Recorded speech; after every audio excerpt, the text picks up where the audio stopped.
I was always very hands-on and just right alongside of, my mom and doing everything. And she would can a ton and we butchered chickens and processed meat and, so a lot of that comes from my childhood. But of course, um, I also have to do my fair share of research. But I also think that, really anybody can do anything these days. There's so much information out there, and I can go to, 5 different platforms and watch a million different videos of different people doing the same thing. So if you really want to learn to do something these days, there's really no reason that you can't.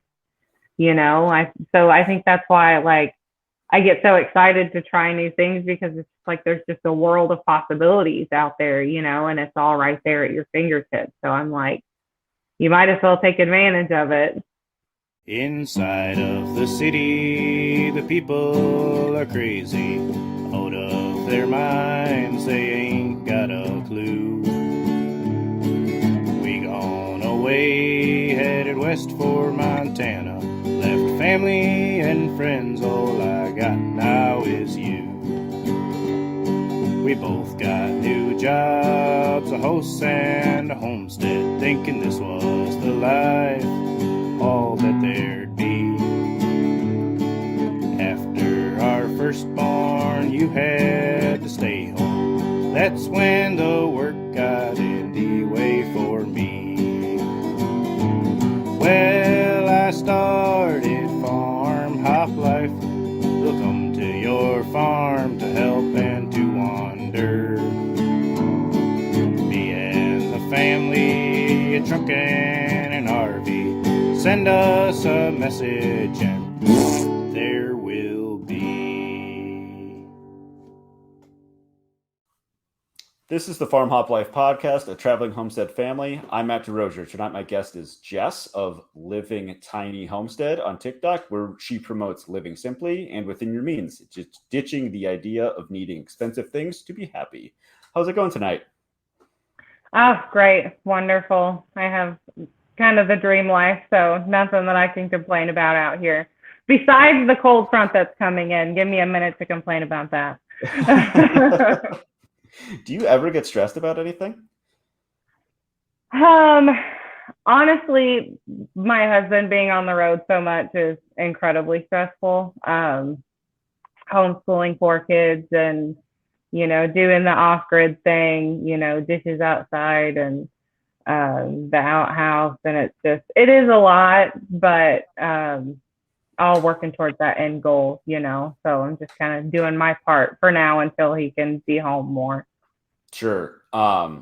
That's interesting that you bring up what he does for work now, because that's kind of leads into like the setup. So a little bit of background on you. You said that you both lost your jobs to COVID and you had to, or you chose to downsize like dramatically. So what did you guys do for work prior?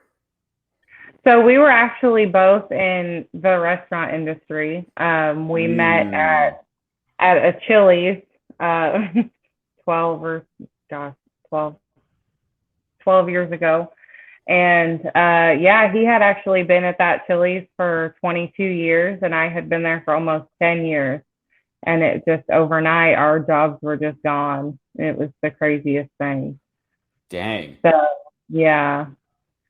So we actually, what had started was that we had come to visit my mom's because we had never had time off work. And since we were without jobs, we came out to visit, and it kind of just presented itself as an opportunity, which she had been offering for us to move out here for years. She wanted us out here. So when we both lost our jobs, and, my husband had been renting that house for 15 years. And so he was, on really good terms with the landlord and didn't want him to lose money. And, so when we knew we wouldn't be able to pay rent and we didn't know for how long, it was just, we have no idea when you guys will be back, so we wanted to do right by him as well. So it just ended up being a good opportunity to kind of dive into something that we had really wanted to do for a long time anyway. Gotcha. So you guys were renting a house, and I mean, the future was completely unknown. Makes sense. And so you ended up moving to your mom's property. Yeah, it so we had always wanted to do something similar, but we were kind of comfortable with our jobs there. We didn't make great money and we're kind of with all our bills, we're just kind of scraping by. But, when you've been at a place that long, it's kind of holding us there. And really at that point, we couldn't afford it anyway. So when we lost our jobs and we knew that the unemployment was going to be coming in and that stimulus was going to be coming in, we decided to, really put it to good use to totally just downsize and totally change how we were living. And so we haven't even told anybody listening what the downsize is. So tell us your current living situation. So we have a 12 by 32 lofted barn shed that we have kind of converted into a little tiny house. Still off grid for the most part. We have electricity, but that is it. Other than that, we've got an outside sink and a well and an outhouse and a building that will be a bathhouse, hopefully before too long. So that'll be exciting.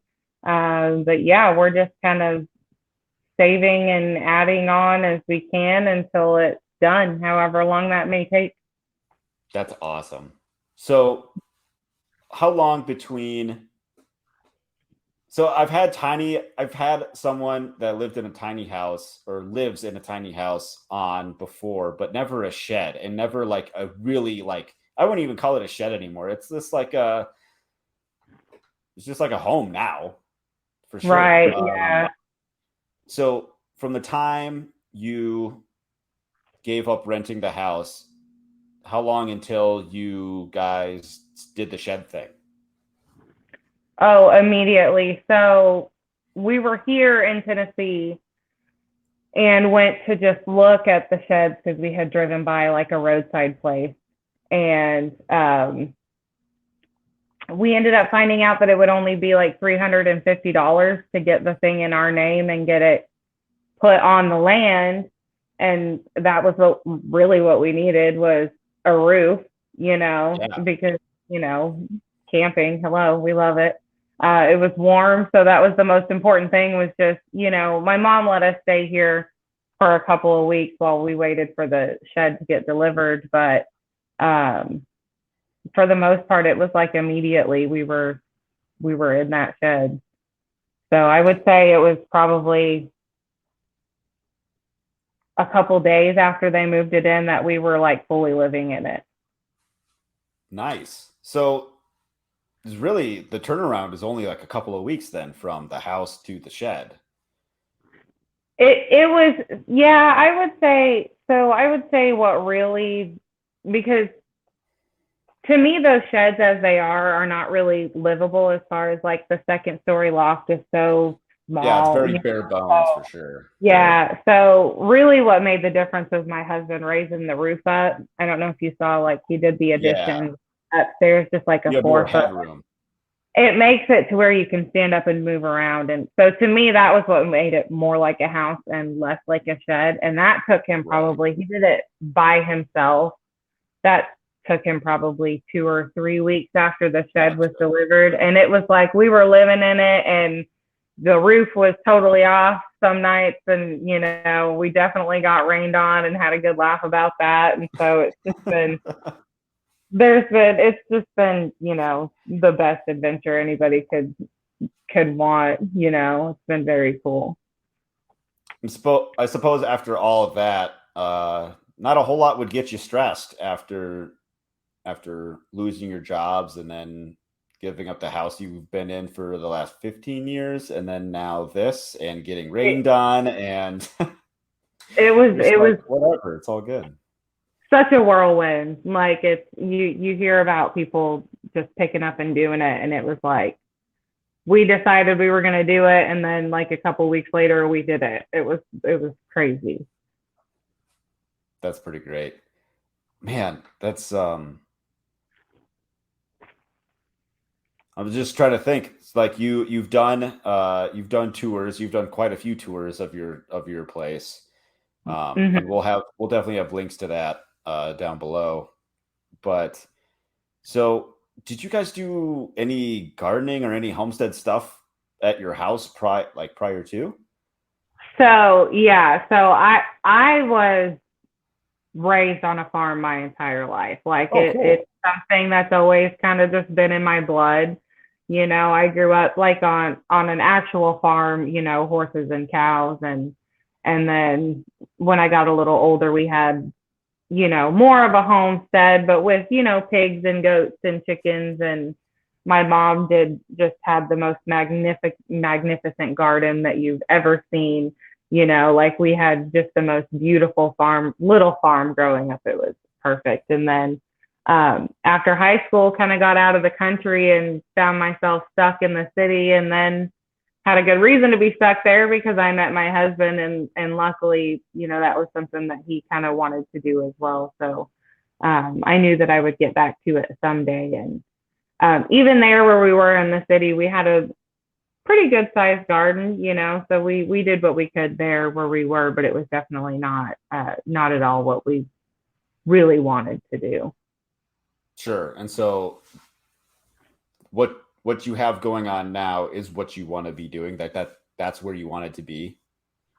Oh, absolutely. Yeah. Yeah. We just both feel like it's most natural for us to be kind of in the homestead setting and growing more of our own food and kind of living a more natural lifestyle. And we just kind of want to get back to the root of things. Right. So Yeah, go back to basics. yeah, absolutely. What does your husband do now for work? He's a truck driver. He's an over the road driver. So he's only home 4 days a month. It's rough right now, but we're hoping to get him home within the next couple of years. So finish getting everything Sure. paid off and get the house done, and then hopefully he can spend some time at home with us. Right. So Yeah, that would be, man, I can't imagine only being home 4 days a month. Like I don't even like it when I only get to see my kids like maybe 2 hours a day. Like this sucks. So yeah, yeah, no, I hate it, and it's really hard for him, but it's just, I think it's just the fastest way to get to the end goal. We're trying to speed it up sure. as much as we can. And as hard as it is for me, I try to remind myself that, I at least get to be here with the kids and not missing things. And, he's got the real tough gig out there. So I'm definitely grateful for that. He's out there busting his booty for us. Yeah, that's tough. That's got to be a hard thing for a dad. Like I just can't imagine it. Um, I actually I had a job interview a couple of weeks ago, and it would have taken me away from the home more, but there was the possibility of being like bringing my family with, and I'm actually glad I didn't get it because it would have taken me away, and it would have been like a really nice boost in pay and all these other benefits. But the time away from my kids, I mean, mine are little, like 2.5 and 4, almost 5 months old. So I mean, Oh, yeah. yeah, they're very You got little. babies. Yes, I do. I do have little babies. Yeah, So and we're very much like, especially me, if it were up to me, like he could quit the job today and I'd be perfectly happy. We could live in a tent and I'd be good. But really it's about is, yeah, he's away a lot more now, but even if he went back to the normal schedule, being home every weekend, he would have to do that for years more. Whereas if sure, he does this for just a short amount of time, then we can have him home way more than either scenario. So it's suffering a little bit now to have a big reward, here in hopefully sure, in under 2 years. So light at the end of the tunnel if everything goes how we planned. gotcha. Does that also relate to your other thing that you do? Um, you being a surrogate? Or what's Not, the this is not me like trying to, no, no, that's apologize if that comes off like gotcha, no, but no, not at all. No, that's not okay, how I took it at all. I'm just trying to think good, of how good. to articulate. Honestly, no, because I started the surrogacy journey before this was even like close. Got it. Like Okay. gosh, I started Arkansas was where we used to live. I started very first started the surrogacy journey probably 7 years ago. Oh wow. And yeah, but living in Arkansas, like the laws there are just not surrogacy friendly. So Really? I Yeah. was I've never talked to anybody that's been a surrogate, so I'm super curious about the whole, like all of it. So it's basically like the state makes it very messy for the actual parents of the baby because in that state, whoever births the child, no matter whose genetic baby it is the legal parent of that child. So it can be messy in the courts trying to like actually adopt because it has to be a full adoption Weird. there. Yeah. So and actually it's actually illegal to be paid for surrogacy in some states here. And a lot of countries you can't. You can do it for free, but you can't be paid for it at all. Hmm. So it's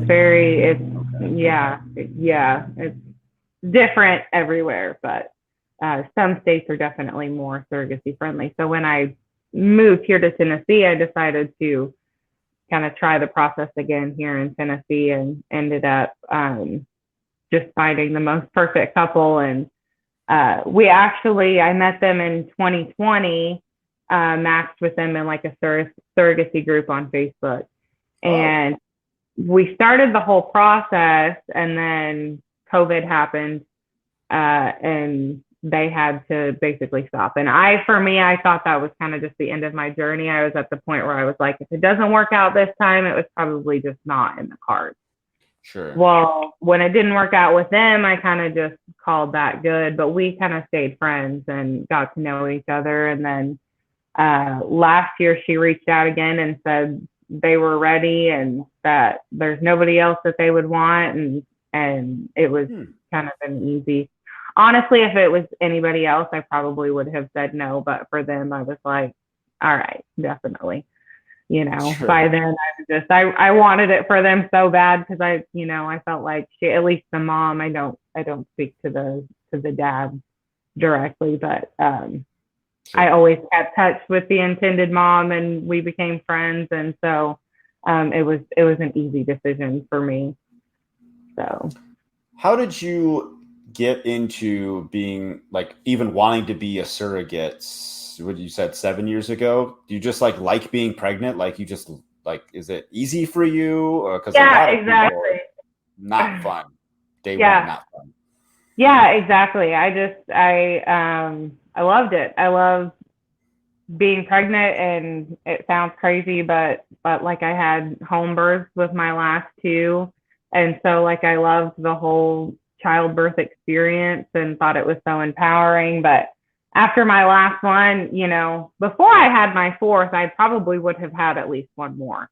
But then I had my fourth, bless his heart, and I think he successfully birth controlled me for the rest of my life. So, so I figure, I get to experience the pregnancy part and not have to deal with the baby after. So, and it's great that we have become friends because I know that I'll get to, watch that baby grow and, maybe be a distant auntie or something. Sure.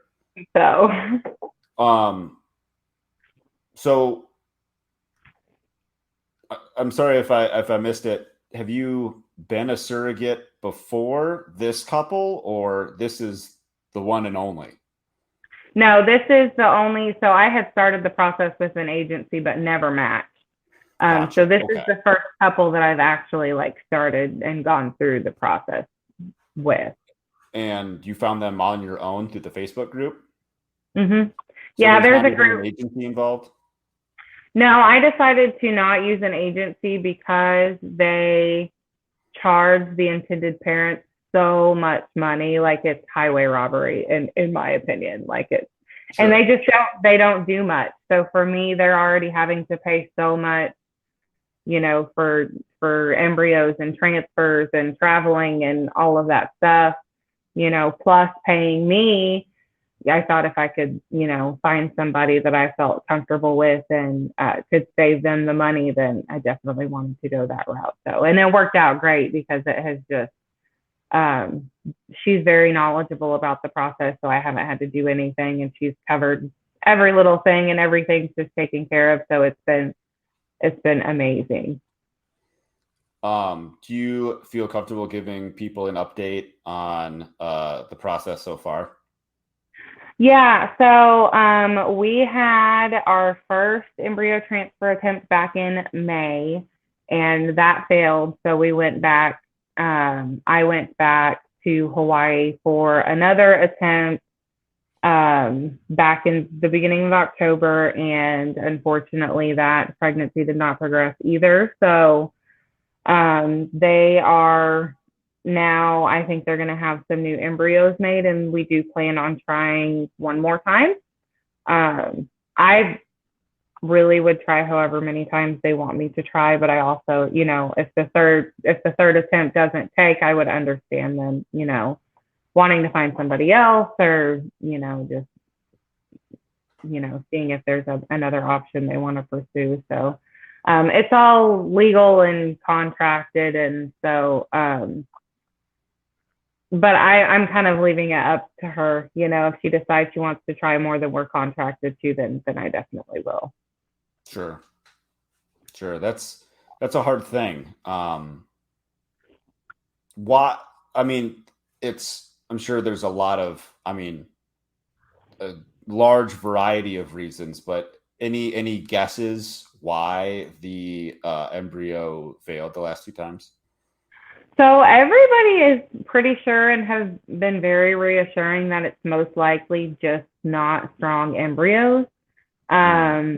They're untested embryos, which means they did not undergo like the testing to ensure that they were like genetically strong, that a Gotcha. lot of people do have done.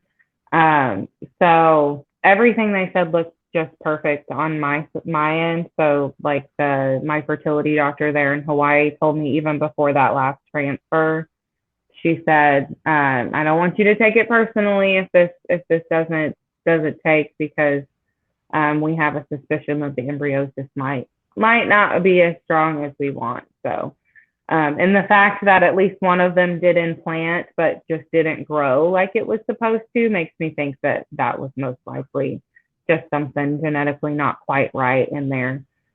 Usually is the case for a chemical pregnancy and surrogacy. Do you think they're going to have the embryos tested the next time, or?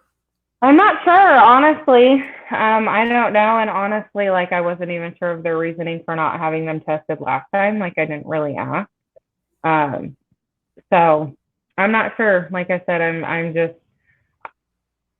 she's so on top of everything, so I just kind of, am there when I need to be there, and go to my appointments, and I'm still learning. Like I'm asking questions constantly, and thank goodness she Sure. knows what's up, because like, I'm still very much learning. It's very complicated. I bet. I bet. I bet they must love your your lifestyle. Just if once you guys like met and you guys kind of did almost like a first date kind of thing, like, oh, what Yeah, it is like you do and blah blah blah. And like, oh yeah, we grow a bunch of our own food and we live out in the yeah, woods. And like, what? Really? That's awesome. We get to have our baby like grow in like this super healthy right. environment. Yeah, that was actually one thing that really, really drew me to them. I actually talked to her, gosh, so how it works in that group is if you're a surrogate, like looking to match with somebody, you can just post like a little bit about yourself. And I posted some of like my pictures for my home births and stuff. And I ended up having probably 20 or more couples reach out to me.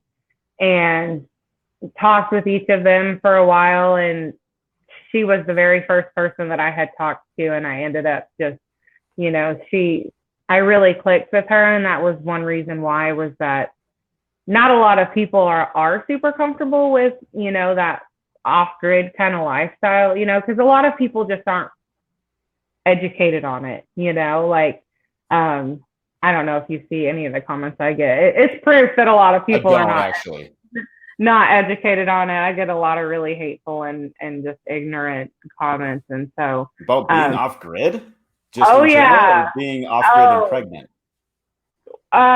Well, I haven't had anything about being off grid and pregnant, but just in general, people think that it's like dangerous to use a compost toilet, and it's ridiculous. People are just very uneducated, and I feel like that's, by design. But that's a whole nother story. But she was always very, very appreciative and really sees the value in what we're doing. So that was one of the things that really, really drew me to her. And she rides horses, so that's like, a big thing too. It sounds so silly, but I'm a horse girl at heart. I knew there was something off about you. I just knew it. Oh, that must be it. Last question about the surrogacy. Would you, let's say it was successful and you went all the way to term, would you deliver in Tennessee or Hawaii? I would actually have to deliver in Hawaii. So it's kind of a unique situation where if we do get that far, I will actually probably have to spend like 6 weeks or so in Hawaii towards the end of the pregnancy. Yeah, so that will be interesting, with the homestead, and my husband will have to take some time off work, and so we'll adjust and all of that. But yeah, that's the plan. So I'll have to fly out probably a few weeks before the due date and play it by ear. So it'll be wild. Hope the next one takes. I really do. I really do too. I just don't know what else I can do at this point. It's a very weird feeling, because obviously I have 4 kids, so I've never had any experience with having a hard time getting pregnant, so, and when people talk about surrogacy, you don't hear about the failed transfers, like you see the happy emotional, like telling them and, handing the baby over after the delivery. You don't hear about, the surrogates that normally it's very normal for them not to take on the first, and pretty common even on the second time, so it's a lot tougher and more kind of finicky process than people think. And it is not easy. Like it pays pretty good, but there's a reason for that. And like I mentioned earlier, some places you can't be paid for it. I personally probably would not be able to do it for free, especially after going through a couple of cycles. Like it's work. And it's like, I'm still so sore from all of those shots, and it's been weeks since I stopped those shots. Like even just walking around, like I'm still just in pain. Like people don't realize, what a toll it really takes. It really takes a toll. So, and I'm just now feeling kind of normal from the hormones leaving my body, and it's like, it's a big thing. So I might have considered it before going through it. But even after that first cycle, I was like, I cannot ever do it for free. It's a lot. That's a good point. I guess I mean, obviously I haven't talked to anybody that's been a surrogate, so I wouldn't have thought about all the work that you just don't hear about. All the extras. I mean, just being regular pregnant, all the prenatals and appointments and just all of it. So yeah, it's a lot. And supplements and prescriptions, and I'm talking like 20 pills a day that you like have to take on time. Like 2 shots a day. you're running out of areas that aren't big, huge bruises like on your hips. And like it's not for the faint of heart. There's a reason surrogates get paid most of the time, because it's a full on bodily sacrifice. It's a lot. It sounds like it. Just like you're basically just like punishing yourself every day. It sounds like. Yeah, it really like, is. But man, you hate needles? Here you go. You hate taking a bunch of pills? Here you go. yep, You hate whatever. yeah, exactly. But man, I want it for them so bad. So I'm like, in my gut, I'm like dreading having to do it again. Like I cried because I'm just like, I wanted this to be my last round of shots and meds and like all of the things. Like I was just so like, it's exhausting. So just really hoping to have a lot better luck next time. Let's hope. Yeah. So the food that you eat to feed yourself and your family and eventually another baby, what motivates you to grow your own food? Oh gosh, the fact that most of our food that's available in stores is poison. It's just once you're really educated on, the fact that there's thousands of ingredients in our food and in our skincare products and in our shampoos and soaps and laundry detergents that are literally banned in other countries because they're absolutely proven to cause cancer and all of these things, so it's just like, when you realize that, the FDA is putting that stuff on the shelves, knowing that it's killing us, but also knowing that they're, in bed with big pharma. So they're basically creating customers, Right. So it's like, I don't want to feed that stuff to my family. I'd much rather have, at least some control over, and I'm not so naive to think that we'll never have to buy stuff from the store. I'm sure we will always have to buy some things from the store. But if we can cut most of that toxic stuff out, I'm gonna do it. So we're not where we want to be yet, but slowly, like that's where we want to be. Because you just can't deny like the rising cancer rates and mental health and autoimmune disorders and chronic illnesses and allergies. Like it's just, the list goes on, and it just doesn't add up. We're supposedly supposed to have one of the greatest medical systems in the world, and yet we're one of the most unhealthy populations of people ever, so Right.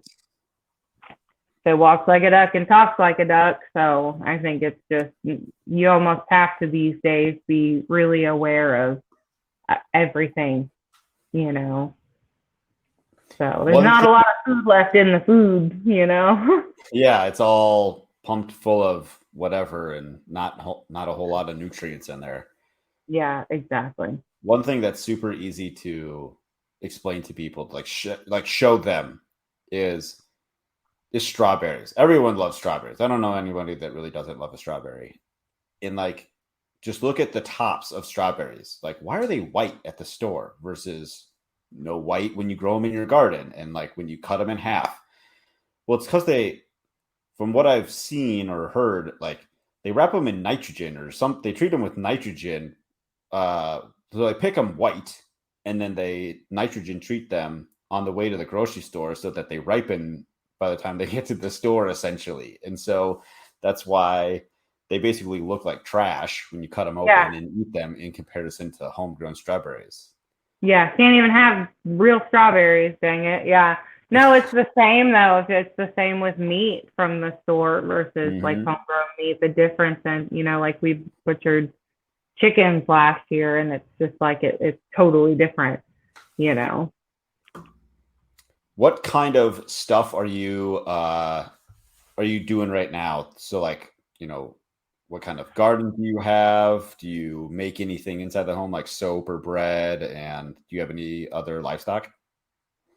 So garden season's kind of winded down, and I had a lot of plans for like planting a lot of fall things, but then that trip to Hawaii and the transfer kind of happened, and you have to take it easy for a few weeks after that. So I couldn't do a lot of like bending and gardening and shoveling and things. So that fall garden I wanted to plant kind of had to go by the wayside. So not a lot to do right now as far as growing things.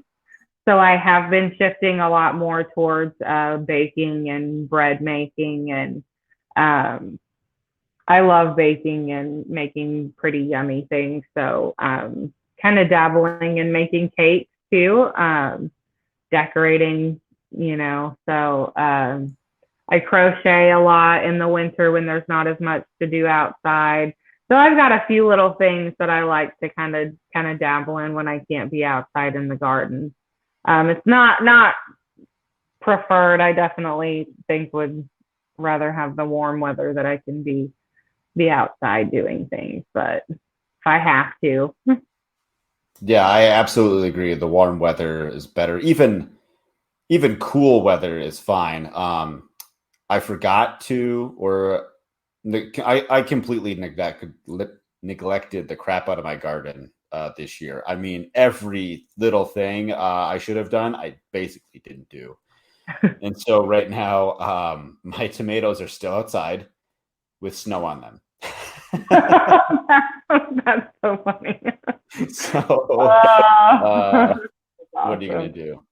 I actually picked a couple of red tomatoes yesterday. I couldn't believe it. Like it got a little bit cold for us, but then we've been back up into the 80s. So I've got probably 20 jalapenos on the plant and tomatoes still turning red. I can't believe it. That's going to be over though, because we're like, it's supposed to get cold now, but that's funny. I'm just imagining your tomatoes covered in snow. They're not faring well, I bet, out there. Probably not. I should go. I got like this funky greenhouse cover thingy that I built. It was just like a prototype that I came up with. Instead of like fencing the deer out of the garden, I fenced the garden in more or less, and then have like like I bought like greenhouse plastic to cover it so it would kind of hold more heat in like when we were starting to get cooler weather, not necessarily freezing temperatures, right? Because it's really just not that sealed up and whatnot. But at the very least, it's supposed to keep the snow off. But then we got like 70-mile-an-hour winds out of nowhere and kind of shredded it. So the snow came in and got the tomatoes. But I don't know. I'm curious what's out there. I'll just give them to the chickens. Right. You said Montana, right? You're in Montana. Yep. Western Montana. Yep. Is it like Montana, like I'm used to seeing, like it looks like a calendar, like does it look real? Is it like insanely gorgeous there? It's pretty great. Yeah. Off the deck, like the sun rises, or sorry, the sun sets behind the mountains where we are. And so like it just sends out like these golden beams of like just golden rays out from behind the mountains and just like lights up the sky. It's pretty great. Crazy. I follow a girl that lives, and I don't know what part, Alpine Soul, but that's what her videos are what I think of when I hear Montana, because it's like I watch her videos and I refuse to believe that it's real until I go see it in person, because like a deer walks up to her like in the snow and I'm like, I refuse, I need to go. I've got to see it in person, because I'm not going to believe it unless I see it. But yeah, her stuff is like exactly what I think of when I think Montana. So in your notes here, you have down waterglassing. So our mutual friend Jeremy on TikTok, his name is Dewey Like Donuts. Yes, we talked about waterglassing eggs, and I've heard that if you waterglass eggs, they should store for a long time. And he has his eggs. He tried one that was like 18 months old, or he cracked it or something like that, and it was like rancid. So is that too long? Is 18 months too long? Are they supposed to only go for like a year, or what's the scoop there? So some people say that they can last like 18 months up to like even 24 months, but there's kind of a lot of factors that can play into it, you know. He may have had like one egg that had like a microscopic crack in it that he didn't see, you know, that can ruin the entire jar. He could have just bumped it or moved it a little bit too hard. The shells get super weak as they sit. So that could have caused a crack that made them go rancid. You know, there's could have been some dirt or something on one of the eggshells that he didn't see. There's a lot of things that Okay. you know, can kind of it's finicky if you're not super careful about you know, using fresh eggs that are super clean and not cracked, you know, if anything kind of gets by you. I actually have a jar that I just noticed has one that cracked, and I think that it just probably had a crack in it before I even put it in, and I just didn't see it. So Gotcha. Did that normally, ruin the yes, whole batch then? I actually, that's why I haven't thrown the jar out yet, because that one is at the bottom of the jar. So I'm going to test some of the ones at the top to Okay. see if like they still look fine. So I'm going to see. But theoretically, yes, if everything, you know, is aligned perfectly and nothing in there, you know, goes wrong, they should last for 18, even 24 months if you get lucky. So yeah, Nice. he must have had something a little off. Um, so you have chickens then as well? Yeah, I have chickens and ducks. Just laying hens, or Um, you did meat birds last year? so I did not actually intentionally do meat birds, but I am going to next year because I actually have done them before, so I'm pretty familiar with the process. Um, so I got a bunch of straight run chicks from Tractor Supply, and a few of them ended up being roosters. And I had no qualms with letting them stay, like I was going to let them stay. But my oldest rooster is a little bit crippled, and they were being mean to him, so they went to the freezer camp. I put them in some soup. So nobody messes with Buckbeak. If everybody's nice to Buckbeak, they can stay around. But he's grandfathered in, so. It's funny. What are some things that you have tried that have worked well? I love canning. I'm actually pretty good at hatching as well. I have hatched and butchered some of our ducks, and I had a pretty great success rate with that. Um, I love jams and jellies. You can't go wrong there. Gosh, honestly, and I don't mean to say this like to sound cocky, but I have not tried a lot that's failed, because like I've tried a lot that's failed once, but I always keep trying until it doesn't fail. So There you go.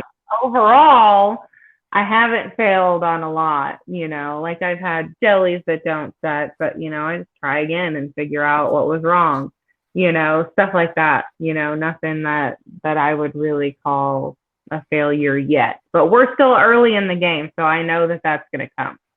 So catch up with me a little down the road, and I bet I'll have something to add to that list.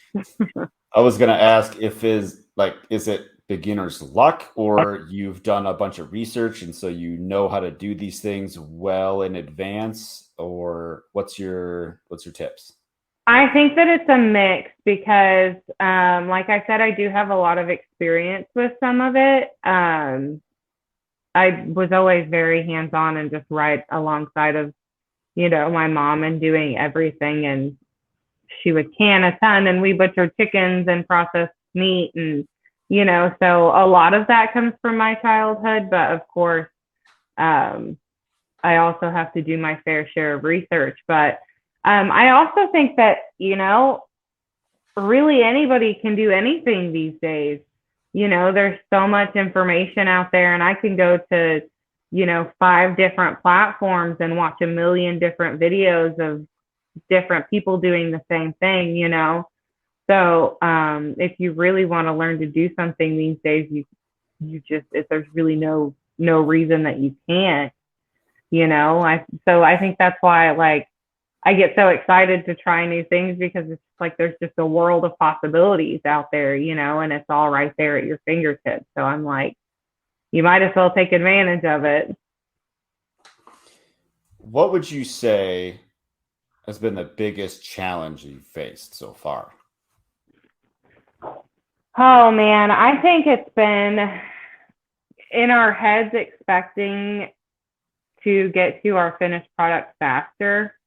We really thought that we would, you know, have our septic system in by now and our indoor bathroom done by now. Like, we definitely did not expect for it to be 2.5 years and still not have our inside bathroom done. But, you know, as much as getting our house done is a priority, it's also a priority for us to get debt free. You know, the biggest thing for us is to have as little money going out as possible, you know, because that's going to make it so much easier for us to keep that money and get done what we need to get done. So, yeah, I think it's just been kind of adjusting our expectations, you know, and realizing that we've got other stuff over here, you know, from before we made our changes that we've got to deal with as well. So we have to remember that that also has to be a priority, unfortunately, until it's at least a lot lower, you know. And we've made a lot of progress and we're getting a lot closer. So like I said, there's definitely a light at the end of the tunnel. So I'm just kind of sucking it up for now. Are you guys doing the septic and the bathroom yourselves? So the septic, you actually legally cannot put in your own septic here in Tennessee. So we have to get a permit. It's actually the only thing we have to have a permit for out here is the septic system. So we'll do that, and then we'll have to have somebody come out and put the septic in for us. But other than that, my husband's planning on doing it pretty much all by himself. Gotcha. Him and I, you know, I'm not a lot of help. I hold a board here and there. You know, I'm gonna be honest. He's definitely the head honcho as far as you know, the building and you know. Yeah. What's the septic system cost these days? Like 15 grand? More? 20? Well, no, when we were looking into it, we got a quote from a guy that said that most likely out here it would be anywhere from like 8 to 15. Okay. So we're hoping to be more on the eight end, but you know, you never know until they come out and do it. It was the same way with the well, you know, they say the same thing with the well. It could be 6 grand, could be 20 grand, you know. So, and it definitely ended up, it was a little bit more than we had planned on, but it was not as bad as it could have been. So what was the price per foot when you put your well in? I can't remember. I wish I could remember. It's been like 2 years ago. I think I want to say total we ended up paying like 8 grand for it. So I'm not sure how deep it ended up being or whatever, but we have water. That's all that matters. That was our first big investment. We wanted to be sure that we had water there. So makes sense. Yeah. When we put our well in almost 3 years ago, I think now, it was about $40 a foot, and we had to go 325 feet deep. Oh my goodness. So whatever that math is, a lot. Now it's, I think it's close to $80 a foot now out here. $80 a foot for somewhere between 70 and 80. I think 80 was the highest I've heard so far. But well, better thick gold too. I mean, I want gold flecks in my water for $80 a foot. Best I can do is a lot of iron. So dang it. Yeah, we have a lot of filters. That's what's making a bunch of noise behind me is the room behind me that has all the filters and stuff in it. But because when we first turned on our hydrant, like it was like brown water. Yeah. Like, oh, Mhm. Oh. Our water is actually really good out there. Like we do have a little bit of sediment and stuff in it, but it's really good water. You can't beat it. I hate all other water now. Yeah, I can't drink my parents' water in the city. It tastes terrible. Yeah, weird. It just tastes weird. It does taste weird. It must be the fluoride. Yeah, yep. Um, Resorted. what's the best part about homesteading? Oh gosh. It's like, and I was thinking about this today. It's so funny because it's very hard, but it feels very normal, like natural. So it just like my mental health feels so much better. Like it just feels like what we are supposed to be doing. So it's gotten me to be home with the kids, which I was at home very rarely before. And we're just spending so much more time outside, which is probably the best thing. When we lived in the city, we rarely were outside. I only saw the outside to walk like to my car to go to work and like from my car into work. Like that was my only outside time. And I wonder why I was, had horrible mental health back then. But yeah, it's like everything's kind of just aligned for us out here. It just feels more right. Um, if you could go faster, would you? Yes, absolutely. Just to move 100%. things along, just get it done. Well, to get it done and to get my husband home. Like it's like we've been together for 12 years and I'm not handling the time apart as well, I think, as he is. I'm very codependent and emotional and I want him to be home.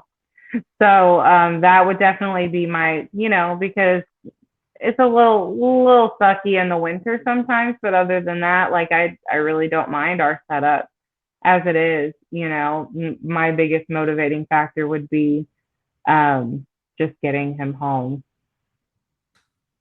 Does it feel like, I'm not sure if he has like a military background or not, but is it kind of like he's almost like deployed?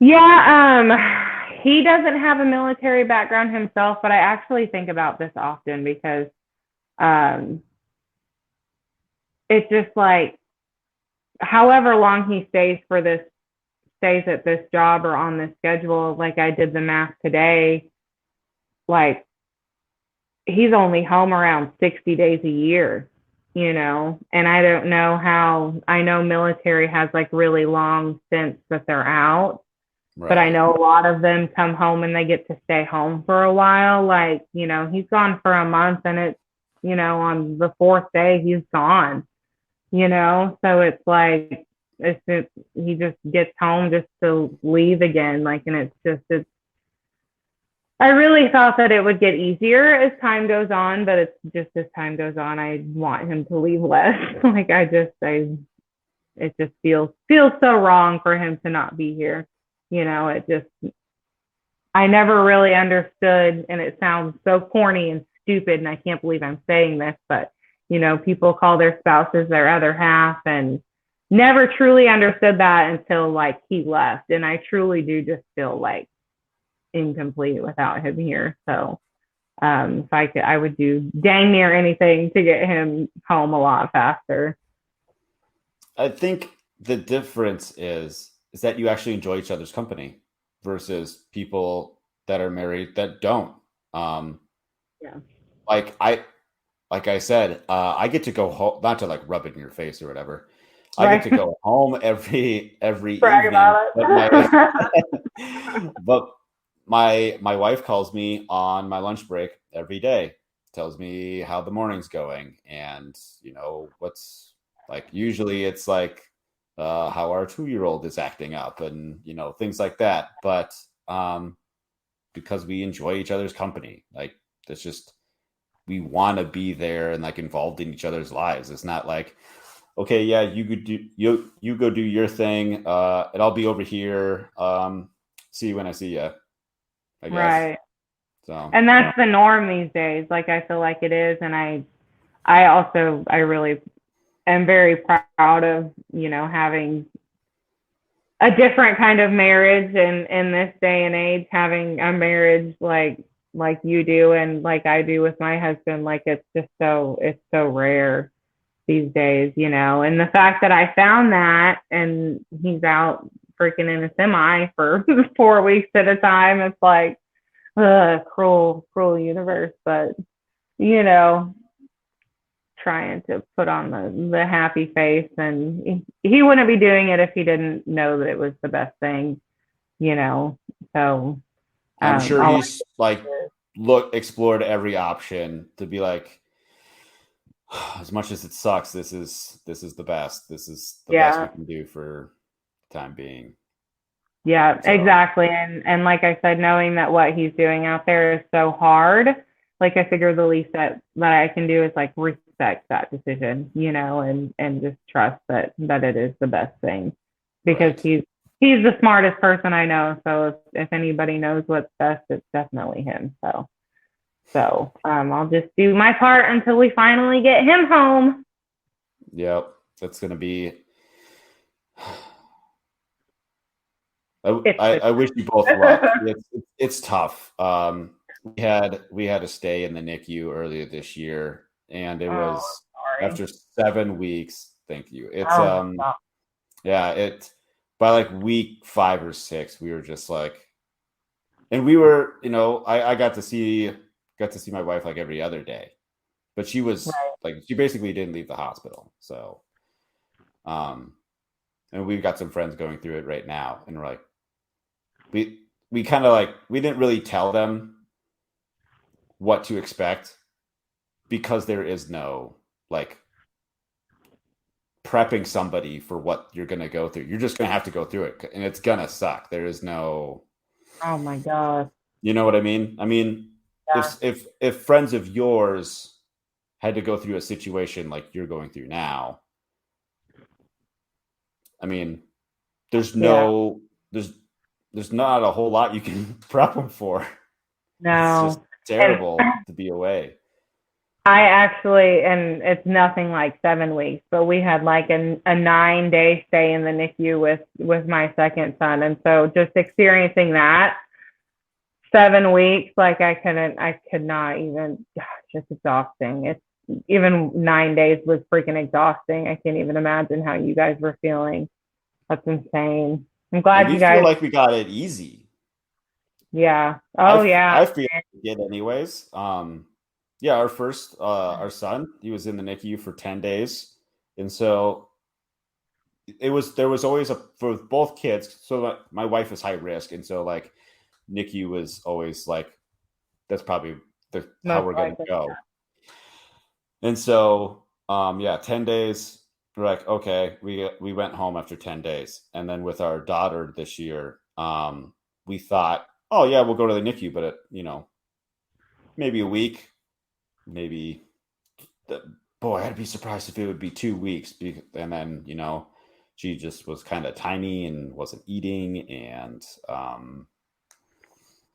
this is like a bunch of other stuff that ended up going on. But I mean, the like, there was the outlook was always positive.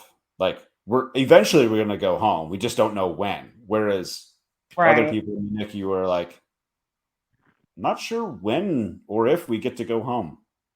And that, like, how do you even relate to those people? Like, so my cousin, actually, it's been a couple of years ago, but she had like a really rare form of twins that were born like, oh my gosh, it was like 24, 25 weeks or something like that. And they were in the NICU for like 4 or 5 months.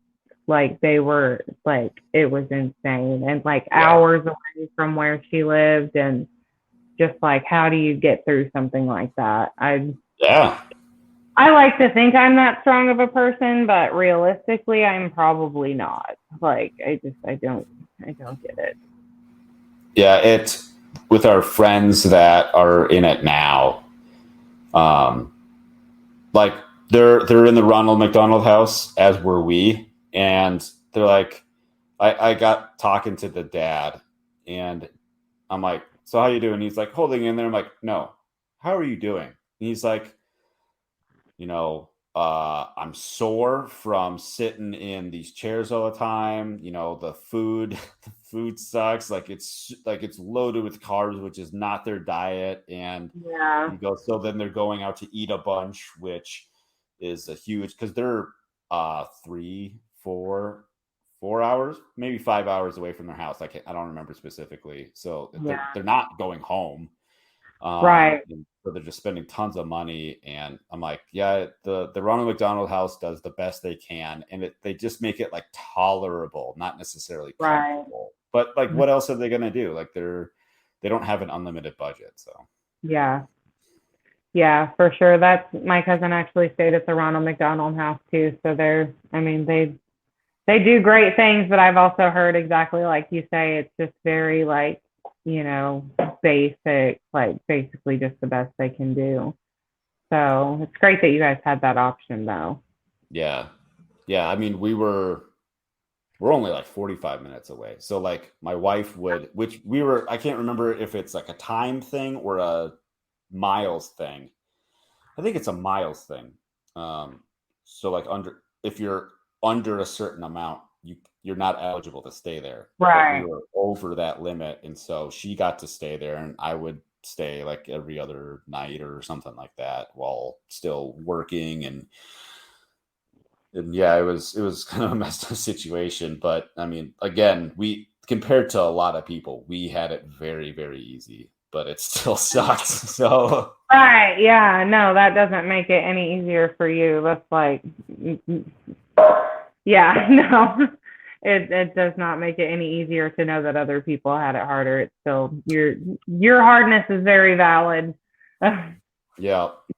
So it's kind of like what you guys are going through. So I hope you find ways to make it faster. Just accelerate that timeline. We're just get out of it. I know, me too. We're trucking along, doing Nice. everything we can. So did you mean to make that pun? I did not. I did not. But as soon as you said that, I knew exactly what you were talking about. You just got something on your mind. Yeah, always. A trucker anyway. Yeah. You guys should just, put the homestead up for Airbnb and just have your husband get one of those gigantic cabs and bring the whole family with. Yeah. Oh gosh. That might drive me crazy. I don't know about that. But we do think we're going to here soon maybe figure something out with the kids so that I can like go on like shorter trips with him and stuff. So that'll be nice. Kind of help a little bit. What kind of, if you don't mind me asking, what kind of situation would that be? Just kind of like a relative that's a babysitter, or? Yeah, so my mom is right here, and if we can catch her, like she travels a lot for work too, but a lot of times if we plan it in advance, like she can stay home. And we've also actually got a really great neighbor that actually stayed with the kids when I went to Hawaii. She just loves the kids, and she's right down the road. So we do actually have a couple of options. So I think it would be possible eventually for me to take a week or two and go ride with them in the truck. That's awesome. That'd be fantastic. You're really nice. Yeah. Power of community. Yeah, no kidding. I'm very, very lucky to have at least the two of them. Wrapping up here, what would you tell people that want to get started in homesteading or tiny living or anything? So mostly I would say no matter how far off you are from like the end goal, because like that's not usually fast, like it's something that usually takes most people even like years of planning. But like you can start and do a lot of stuff from anywhere. There are people doing suburban homesteading that, are growing their own food, even if they live in the city, that are, finding animals that they're able to raise in the city, even if they can't do chickens, you know. Most places you can do quail, most places you can do rabbits because they're very quiet, you know. So I think it's imperative to do what you can from where you are, you know. Buy canned stuff and put it under your bed if you need to. Like, I think just being as self-sustainable as you can, because you never know, you know, like we lived it. One day we had two incomes and the next we didn't know how we were going to buy groceries, you know. So it's just I think it really makes us put the emphasis on being more in control, you know, of something as important as a food source, you know, having water. We saw Mississippi go parts of Mississippi go down and have no water, you know, and they didn't know when it was going to be back. So it just, you know, COVID hit to me, made the most important message, you know, look how fragile this system is, you Oh know. yeah. We didn't know if stores were still even going to be open or if there was going to be anything on the shelf, you know. And so I think to live through that and to not use my platform to tell people, you know, look what happened, you know, be sure that if something worse happens, because there's always a good chance that it will, you know, nobody's going to take care of you but you. I think that was very much proved, you know, kind of every man for himself. So I think everybody should do what they can from where they are, just to have a little bit more ability to kind of take care of themselves no matter what happens. I think that's perfectly said. Love that. But yeah, I appreciate you being here and giving me your time. Is there anything that we didn't touch on that you wanted to say? Oh, 'Cause we talked about a lot of stuff. I was gonna say I don't think so. I think we really touched on everything. You did a good job of hitting on all of the most important aspects of what we're doing. You know, I think you got it all, and I appreciate you having me on. It was fun. It was fun. We'll have to do a live TikTok eventually. Jeremy's been trying to Yeah, get me for like months, and I'm like, I want to. I mean, just like everyone else, you know, time limited on time. So, yeah. I actually did one with him not too long ago. oh, It was did you? shortly before you reached out to me. Yeah, because he had told me that it was right around the time that you guys did your thing. So, Oh, that's yeah, it right. was really Yeah. fun. Yeah. We'll have to schedule that sometime, somewhere, someplace. Yeah, for sure. Maybe we can figure out how to do like a three-way call with the three of us. That would be fun. Yeah, that would be fun. Well, I Yeah. will have a link to your TikTok account. Is there any other socials, or is that the only one that you're on? I have the same handle on Instagram. I don't post over there as regularly. It's more for just like people to message and stuff. Gotcha.